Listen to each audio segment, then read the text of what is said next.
النهاردة هنتفرج سوا على كتاب حسن فتحي. طبعا أكيد كتير منكم يسمعوا عن المعماري حسن فتحي.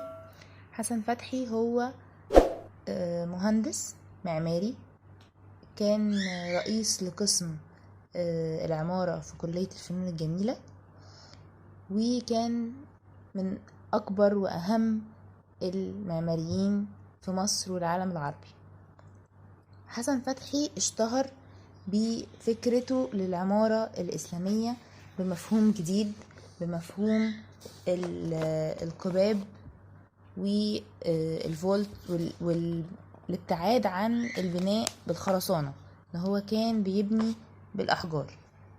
الكتاب بيشرح ازاي مسيرة حياته، وكمان هو بيحتوي على كتير من المشاريع اللي هو صممها ونفذها بالبلانات بتاعتها، بالواجهات، مشاريع كتيرة جدا زي ما انتم شايفين كده. الواجهات طبعا هي الرسومات مش واضحة، بس هي في الكتاب اوضح شوية، بس طبعا الحاجات دي قديمة جدا. حاجات في القاهرة، وحاجات في باكستان وفي اليونان، يعني على مستوى العالم. الكتاب بيضم كل المشاريع بتاعته، وكلها هنلاحظ ان هي بنفس الفكر بتاعه اللي هو كان بيبني بالحجارة. دي برضو مشروع استراحة في اسكندرية، في أسوان. يمكن تكون بعض المشاريع الرسومات بتاعتها مش واضحة، ولكن في حاجات تانية واضحة جدا. ده مثلا مشروع المعهد العالي للفنون الشعبية، ده فيه مسرح وخدمات بتاعته زي ما انتم شايفين. برضو في السكشن باين استخدامه للقبب.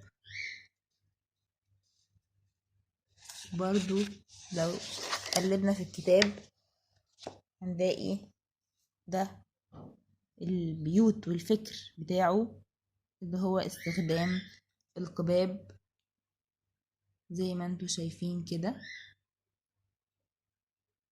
طبعا الرسومات دي كلها مانيوال، مرسومة بالإيد مش بالكمبيوتر، فيمكن عشان كده في حاجات كتيرة مش واضحة.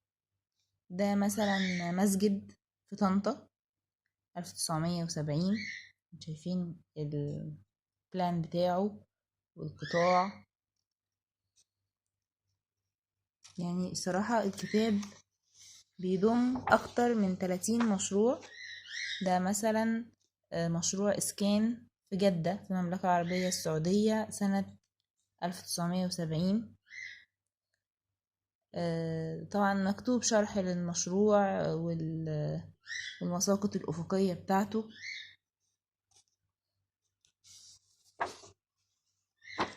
ده برضو مشروع منزل في اسكندرية في سيدي كرير 1971، برضو معمول بنظام وفكر حسن فتحي. طبعا القباب دي يعني ان البيوت مش مبنية خرسانة، وان الارتفاعات بتاعة الأسقف عالية، وان هي مبنية بالحجر. ده بيخلي درجات الحرارة في المبنى تبقى أقل بكتير من خارج المبنى. طبعا واستخدامه أفكار من العمارة الإسلامية زي الفناء الداخلي والنوافير. ده برضو مركز المشربية، ده برضو مركز المشربية السياحي، ده موجود في طريق كرداسة. مبنى مكاتب مجمع، ده من سنة 1976. طبعا برضو كل الحاجات دي مرسومة مانيوال. يعني أنا عايزة يعني بصوا كويس، شوفوا الدقة في الرسم. الحاجات دي كانت مرسومة بالإيد مش كمبيوتر. شايفين ازاي كانوا المهندسين بيرسموا بإيديهم. الأرشات كلها زي بعض، تيبيكال. يعني التسويد بتاع السكشن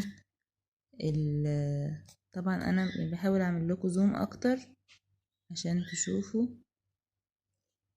لكن طبعا التفاصيل مبهرة جدا، انه الحاجات دي تتعمل بالايد. الكلام ده 1976، ما كانش فيه لسه الاوتوكاد اشتغلوا بيه في مصر.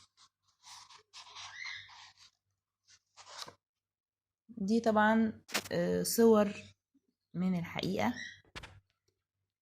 دي فيلا في الجيزة، ده سيكشن المرسوم، ودي صور في الحقيقة للبيت.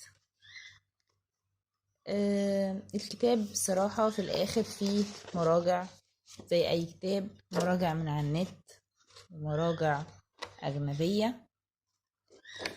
وطبعا الكتاب فيه ثروة من مشاريع المعماري حسن فتحي.